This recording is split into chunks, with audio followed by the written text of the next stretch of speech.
The Game of Zen explores the often overlooked ways in which professional, personal, and spiritual growth are interrelated. We dive deep into the life teachings of the Buddha and the mindfulness practices of Zen, revealing how they can help us dramatically expand our possibilities for wholehearted work, life, and play.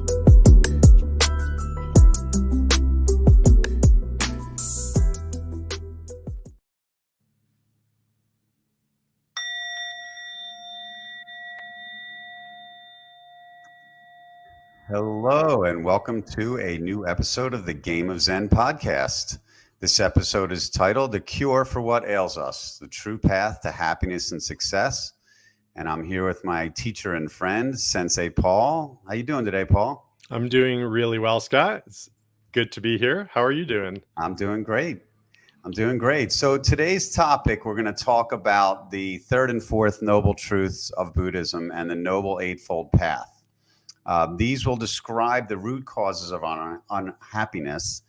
And we see that our efforts, to resist really end up leaving us feeling out of joint.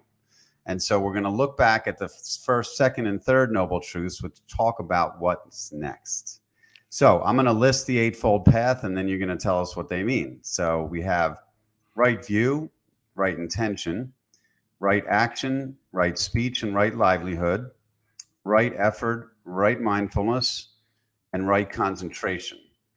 And there's a great quote from the Buddha, which says that following the noble path is like entering a dark room with a light in the hand. The darkness will be cleared away and the room will be filled with light. So Paul, tell us more about what that means.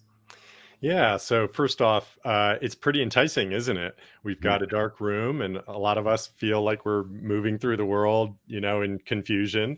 All of us are really looking to find our way. And here's a teaching that comes in that says, if you pay attention to these things, you're really going to have some clarity and be able to work with agency and purpose. So it's I think it's encouraging, just to hear these right off the bat, that there's something that can help us with these conditions of suffering and unhappiness. And then it also might feel a little daunting, right? We've got these eight dimensions that we have to look at. So let's get into it and kind of look in more detail on what the Buddha understood to be the most important things here. So right view means gaining a clear perspective on the world and on yourself. Right intention means cultivating a positive mindset. You can look at it that way. Right action is ethical practices in business and life. Right speech is communicating mindfully. Right livelihood is embracing purposeful work. Right effort is cultivating perseverance and resilience. Right mindfulness is being present all day, every day. And right concentration is focusing the mind. So these are traditionally grouped into three groups. The first group, view, intention, and speech, has to do with insight. View and intention has to do with insight.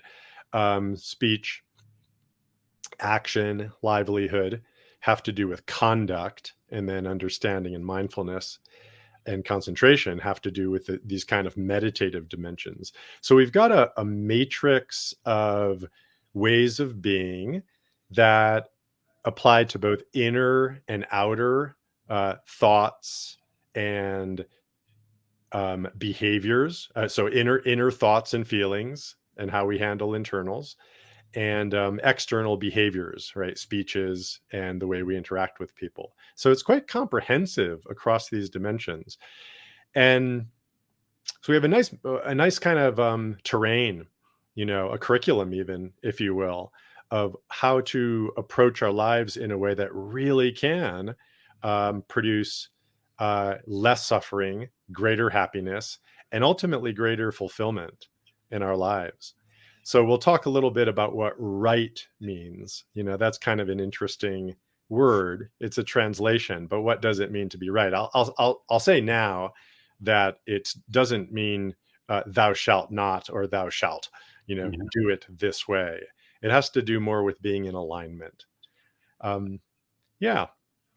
And so what I find really fascinating about it is, and if you remember, we talked about the second noble truth is that the causes of our suffering, fear, anxiety, attachment, craving, and we know they exist and we recognize them. So the Noble Eightfold Path then provides a roadmap for these ailments. And it's like kind of like a matrix of how to get by based on each thing that comes up in your life. And so I really liked, Paul, you talked a lot about a medical analogy about, we have an ailment, we go to the doctor, we get a cure. So how does the Eightfold Path provide that cure for us? Yeah, so it's pretty interesting. I think we talked about this in the last episode, that there's a little bit of a twist in the medical analogy. The normal sequence of operations is there's a symptom, then you get a diagnosis, then you get a treatment plan, and then if you follow the treatment plan, you get a cure. Well, the Four Noble Truths swap these last two. We've got the symptom, which is life is suffering. That's the first noble truth. We've got the diagnosis. Oh, this suffering is caused by craving, aversion, and delusion, right?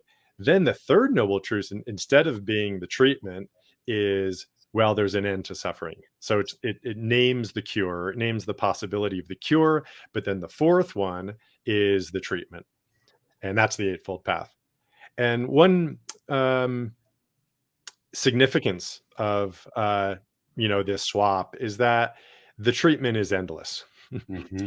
The cure is real. Okay, we really can transform our suffering, and yet it's not a one and done kind of thing.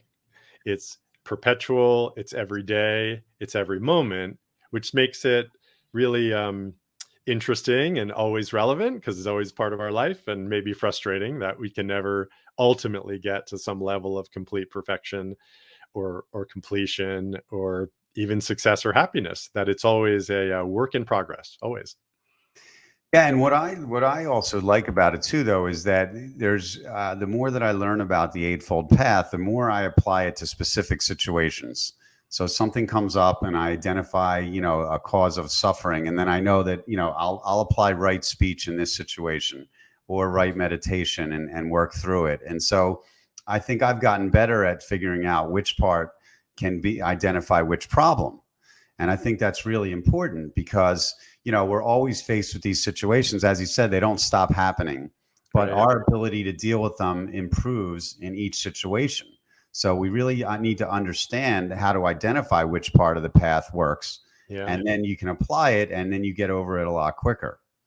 So, so let me ask you this question, Paul. Like, how do we define what success is in business? And because I find in the course of my work career that these things happen like all the time. Being in venture capital, there's always challenges, and there's always each company. So how do we look at success and then use the Eightfold Path to make us feel better about where we're at? Yeah, well, our tendency is to look at both happiness and success as a goal of something that we're going to get, right? We're going to get it, and then we're going to have it. And the Zen way of looking at these things is that success is something that you manifest. It's something that you become, in a way. Okay, you become successful, or you become happy, and that can change because everything is changing. So you can become unsuccessful, and you can become unhappy, but you can never have happiness or have success.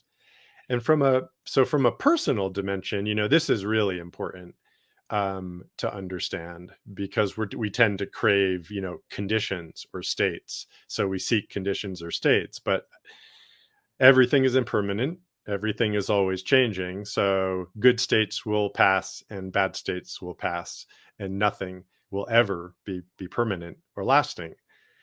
So to be in alignment with this truth of the reality of our human nature is to understand that that's the case, and to, you could say, enjoy the process, right? As kind of a simplistic way of putting it.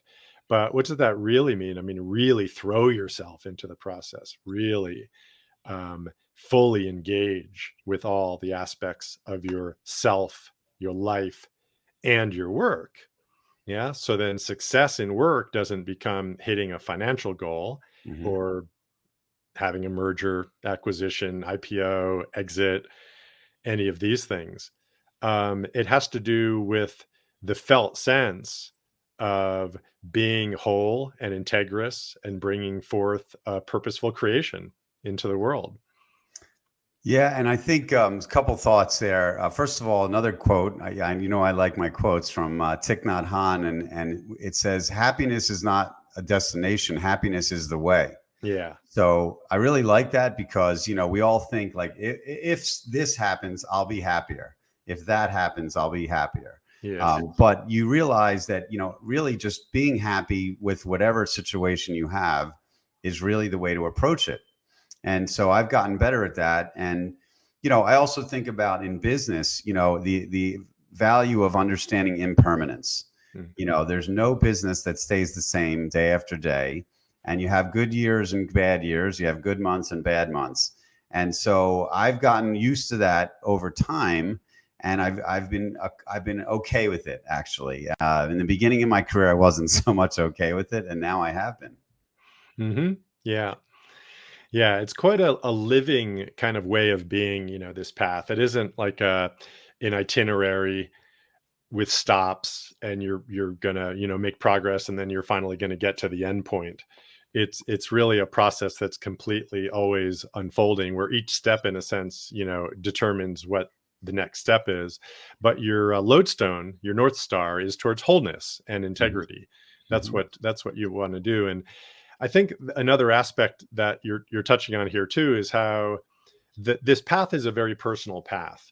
It isn't success as defined by externals or by society. It isn't happiness as defined by externals or society. It's very personal to you. You will take happiness in things that other people may not find happiness in, and you may find success in operating in ways that other people, wouldn't find successful. It's very much that way. So when you look at these, the 8 paths that we're talking about here, speech, action, livelihood, intention, these are all you. You're in complete charge of all of these things. No matter what you do, no matter what kind of lifestyle you're living, these apply to that. Yeah, and I think it's really important to figure out like what's important to you, and because the idea of success sometimes is defined by society or by your neighborhood or by your peers or by a business that you're in. Like if you're not the number 1 business in your space, but you're the number 4 business, are you successful? Probably. Right. I always use the analogy of the guys that invented Yahoo did pretty well. They weren't quite Google, but they did okay, over the years, right? And so, everything is relative. There's always going to be people that are more successful financially than you, and there's always going to be people that are less, and the same goes with every business, but also I was thinking of something else too, with the idea of likes on social media and the reinforcement of other people to what I'm putting out there. And we all put stuff on social media, and it feels good when someone likes your post. And you log in and you're like, I have 27 new likes, and it feels great. But how do you sort of separate the desire for that with the attachment to that as a goal?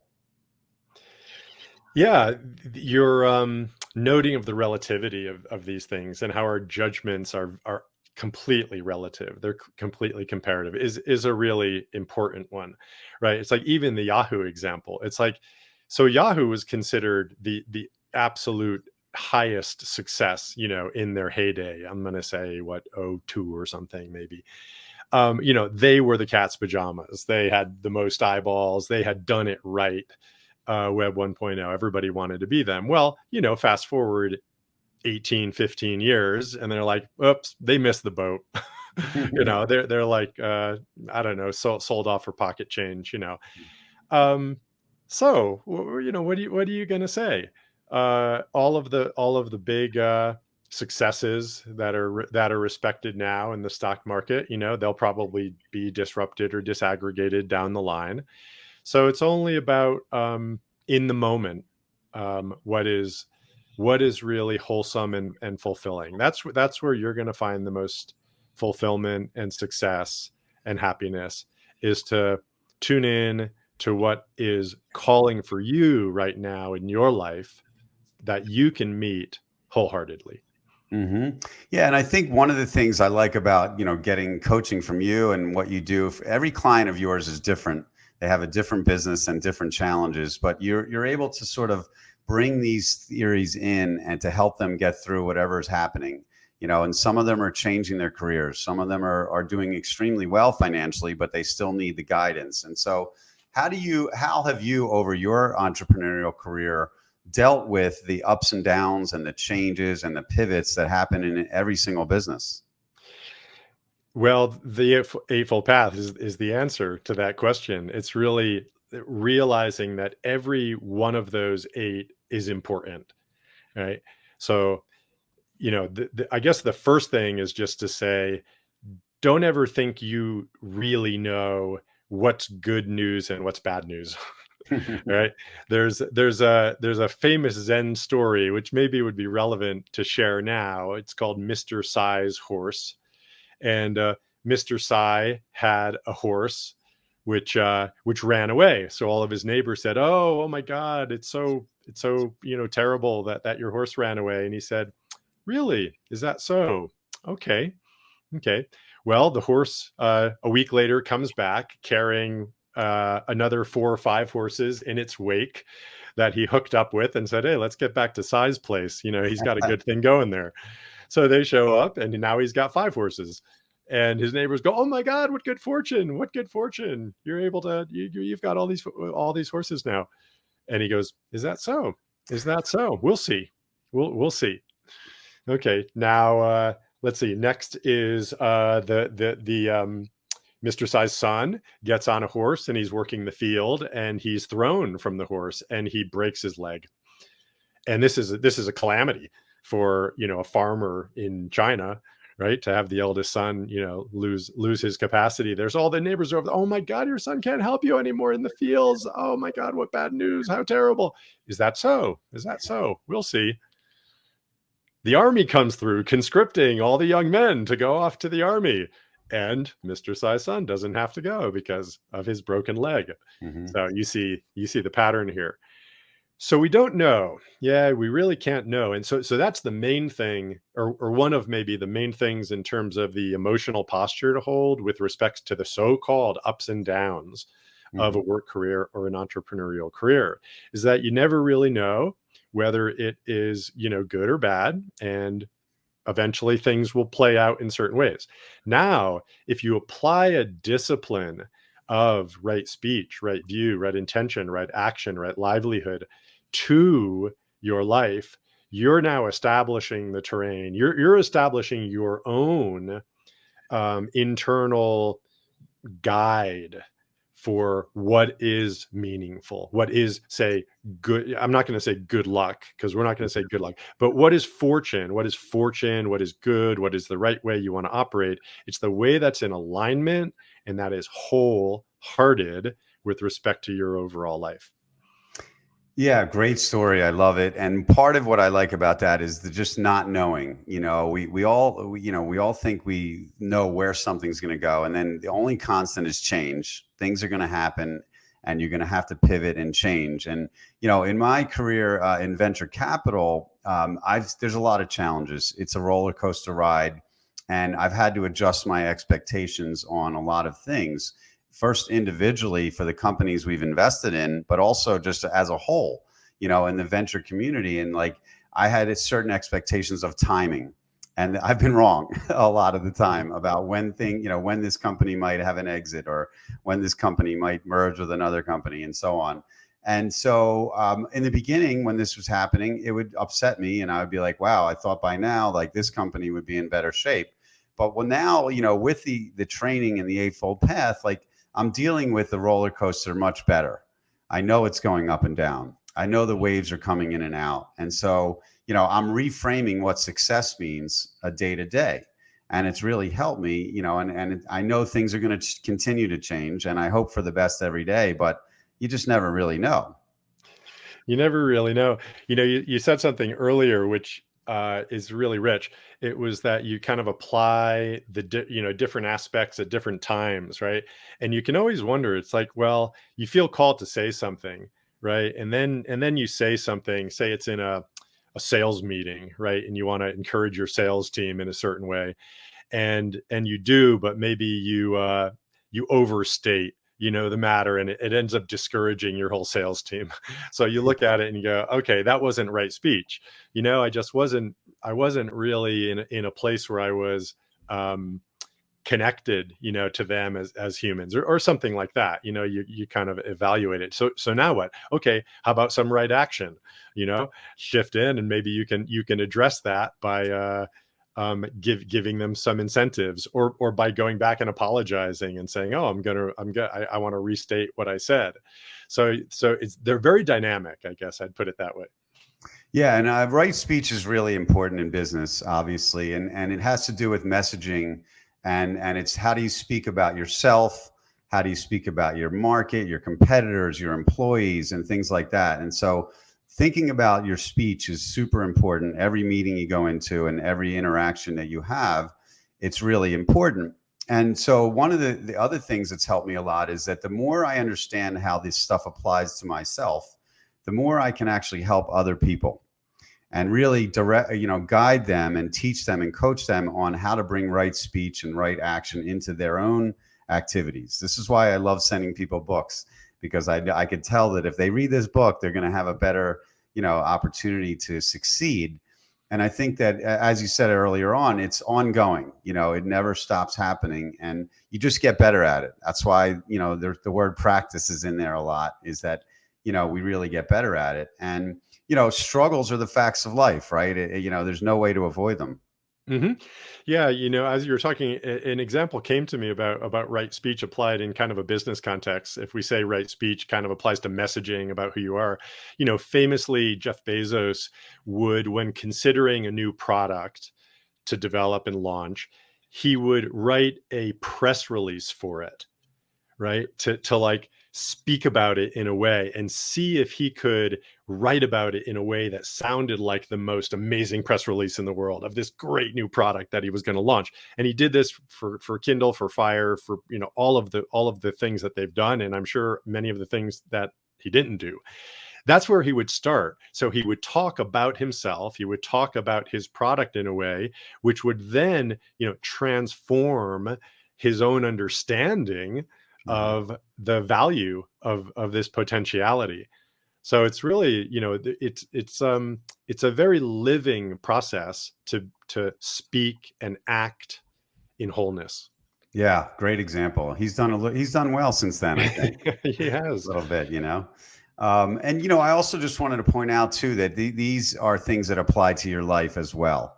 And understanding, what's success and what's really important is something that I've spent a lot of time thinking about. And I want to share like a personal story here, Paul. As you know, about 6 years ago, I had open heart surgery. I had a very serious condition, and I'm very grateful to be alive and healthy today. And the thing that I learned in that period of time was that no matter what happened in business or money or anything, that if my heart didn't keep beating properly, none of it mattered. And it was actually a very valuable lesson for my children too. All they cared about was that I survived and did well in the operation. And so I created a little trick for myself. I love to read the newspaper, and every morning the newspaper's at the end of the driveway. Shortly, my operation was on March 15th of 2017. And about 2 weeks later, I was able to get up and walk to the end of the driveway and pick up the newspaper. And I walked very slowly. And I would look down at the paper and I would say, wow, it's April 1st. I made it. I'm so happy to be here and be able to get my newspaper. And then April 15th and May 1st. And after a while, my strength came back and I was able to just walk quickly out to get the paper. But I decided that when I got about 6 feet away or so, I would slow down and imitate how I felt when I was in recovery. And I would just take those last few steps very slowly, and I would look down at the paper and I would say, you know what? I'm still here. I did it this morning in August of 2023. And no matter what happens, I know that it's going to be a good day because I'm healthy. And, like I'll give you a quick example. Like the last night, I woke up in the middle of the night. I was worried about work, this and that, whatever. And I didn't sleep great. But this morning, I went and got the newspaper, and I'm like, all right, you know what? The work things will sort themselves out. But really, success for me is a beating heart, and it doesn't get much more basic than that. Mm-hmm. Yeah. Yeah, that's the wisdom of, impermanence, when we really apply it to our own lives, and to realize that life is in fact a condition with a death sentence. None of us will avoid, that eventuality. And we could also say that, suffering as defined by the Buddha, also there's no, it will always be here. We will always have craving, aversion, and delusion. That's just part of human nature, is to have these things. But the cure isn't, in a sense, to make it go away. It's to relate to those conditions differently. Hmm. It's to relate with them, not from such a self-centered place. Yeah, that's kind of the essence, is to um, not make it all about me and what I want and what I am protecting, right? And then when we can open it up to, well, what wants to move through me? What wants to be created through me? What wants to express from me? What kind of relationship, is called for as I find my affinities and my loves? um, we aren't so grasping about those things, and then the things that we obtain and the things that we lose, we don't suffer from them. We just experience them wholeheartedly, and then life becomes very interesting, and that's happiness. Yeah. And, also just, suffering's going to be there, right? That's what we've learned throughout these lessons. How we handle it really is the most important thing. And, there's another thing from Thich Nhat Hanh that I really enjoy. And it's really basically, I am of the nature to grow old. I'm going to get sick and I'm going to die one day. And everybody that I love and care about, the same thing's going to happen. Right. So between now and then, how do I create happiness for myself, and how do I avoid the suffering, or not avoid, but how do I deal with it and apply the Eightfold Path so that it doesn't get me down? I have my moments like everybody else, but they're very short. It's like a wave. I get a wave of anxiety about something, and then the wave crashes to the shore, and then I'm better again. So how do you deal with like the waves, and how do you counsel other entrepreneurs to deal with it? Ride the waves. Yeah. That's it. Ride them. Don't try to control them. Really go with it, with everything. It's like a surfing. Yeah. I'm not really good at surfing, but I'd like to be. But no, it is pretty interesting because, there's nothing. First of all, you can never go into the same river twice. It's always different. And, how do you like look at it, what it looks like that day? And even I just thought of another interesting analogy with it, like what's going on with the climate these days, and there's so many different things that are happening with our environment. Like one day it's sunny, the next day it's a flood, and then there's a drought, and so things are constantly in our way. But the tools that we are learning here are the way to overcome everything that happens. It's overcoming our habits of resistance to what's happening, which is what's causing us suffering. Yeah, we're actually not overcoming the conditions. We're overcoming our own habits, and we're Yeah. transforming those habits. This is all profound inner work. That is, when I say, I don't like to use the word profound sometimes because it sounds intimidating, but it's just deep, deep work that we're doing on ourselves, just to look at our habits and not to let them control us. And so that's why I can't surf either. Like, I've only tried standing up on a boogie board, and I can barely do that. Yeah. It's really difficult, physically, to have control of all of those muscles. But what you're doing internally is you're establishing a certain, discipline of your body, obviously a kind of a training and a discipline of your body mind, right? That allows you to be extremely flexible and adaptive, right? Mhm. Those surfers, I mean, I imagine they have these microscopic control of their muscles to be able to like make all of those shifts of balance as those big waves, come through. I love watching them down on the waves in Hawaii. They're just Mhm. phenomenal.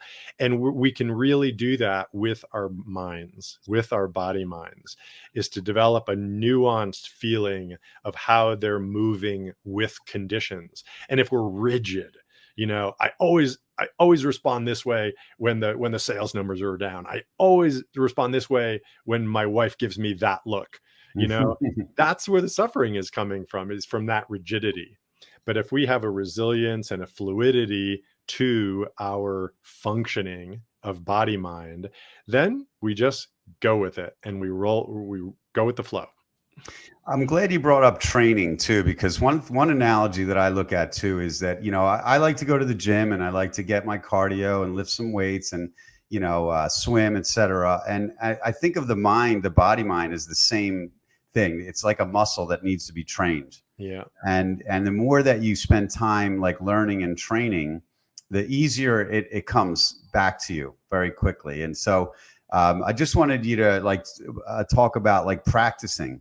And you've had 30 years, I've had a lot less, but I'm getting there, and the more that I practice, the more that these things sort of click very quickly. Mm-hmm. Yeah, it's true. I mean, practice makes more perfect. There's no end to it. But right from the beginning, if you start a meditation practice, even if it's 10 minutes a day of just watching yourself and allowing yourself to be body, mind, just be still, watch your mind, watch your breath. You develop I could say your nervous system actually starts to develop associations and become trained in a certain kind of resiliency, that you're able to be more present and less reactive to conditions. So right from the beginning, and of course studies have shown this, that in the short term, 2 months, 60 days of 10 to 20 minutes a day produce measurable effects. Meditators have known this forever, and now that the neuroscience is catching up and beginning to be able to measure these things. So you see effects, right from the beginning, and the effects continue just over the months and the years and the decades. More and more, the body mind can be almost infinitely tuned to be incredibly sensitive and incredibly responsive to conditions as they present themselves. For sure. I mean, and I've definitely am practicing as much as I can, and I'm a lot better than I was. But there's a long way to go too, Mhm. So I'm never like fully there. But I just want to add one thing: it's not hard to do this. Some people say to me like, I just can't meditate, or it's too hard, or I don't have time. I always say, take a few deep breaths and sit there and take 3 deep breaths, start there. And then next time take 6 and 10 and so on. So Mhm. I just encourage people to try and give it your best shot, and good things will happen. So that's one thing. And of course, I always like to talk about books, Paul, got to read. And so for me, it's been practicing, it's been reading, it's been working with you, and then applying these things, on a daily basis. So I actually have 2 book recommendations today. One is called The Noble Eightfold Path, The Way to the End of Suffering by Bhikkhu Bodhi.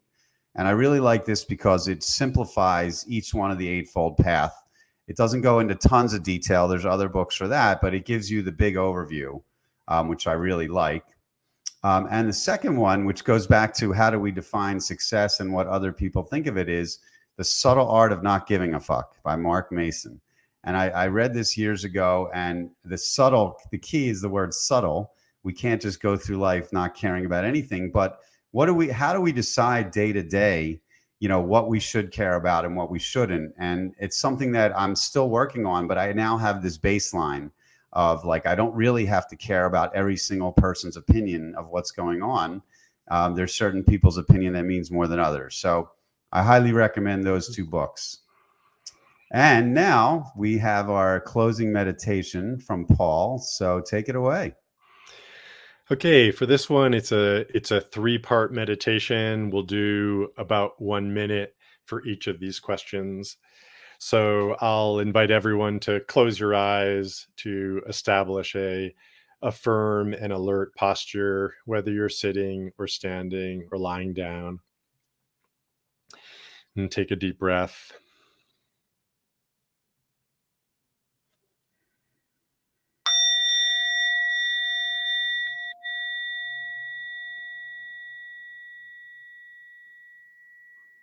Where is the suffering in this moment?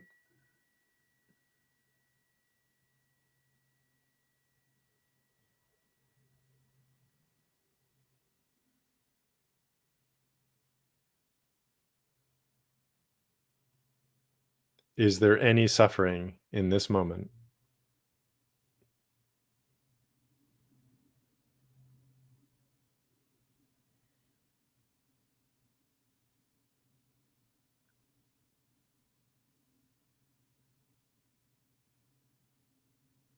How about now?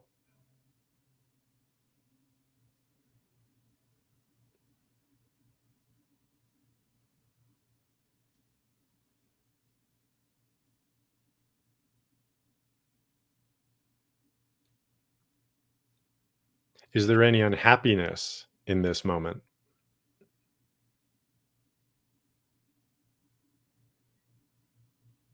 Where is it?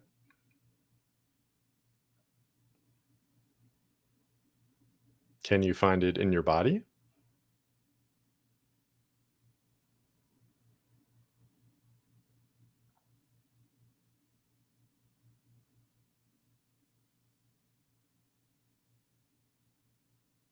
Are there words attached to any feeling of unhappiness?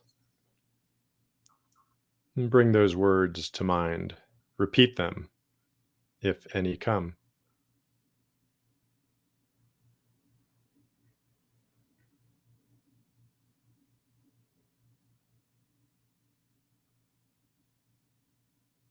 You might ask, are those words true?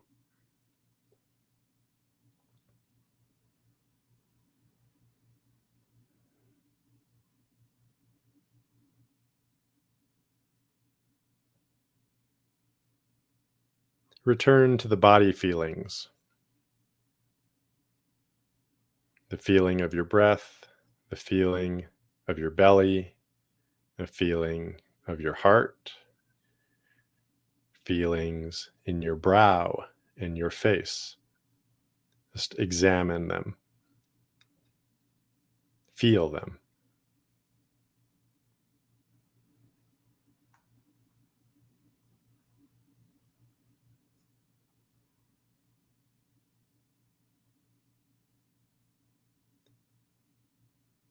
Where is the suffering in this moment?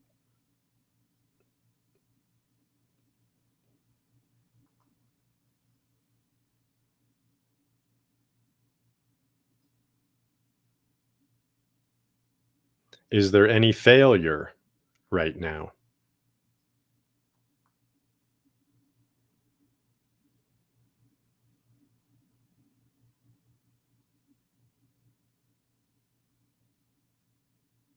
If there are words attached, examine them. Are they true?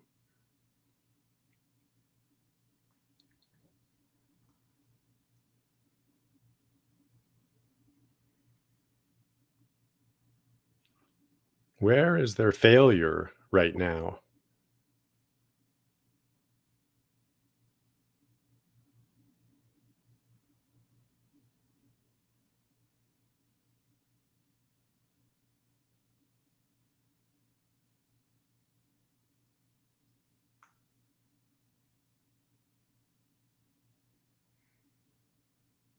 Where is the suffering in this moment?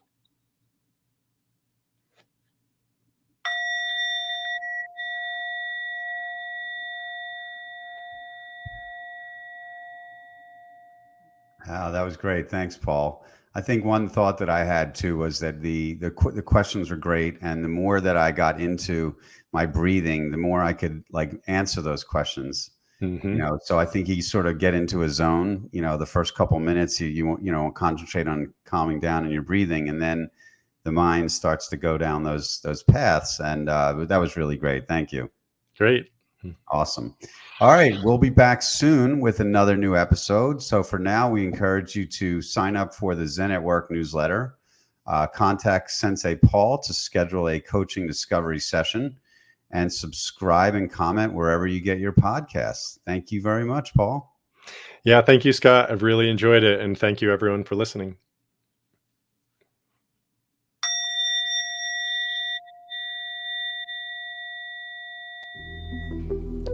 Thank you for joining us on this exploration into Zen Buddhism and its transformative influence on work and life.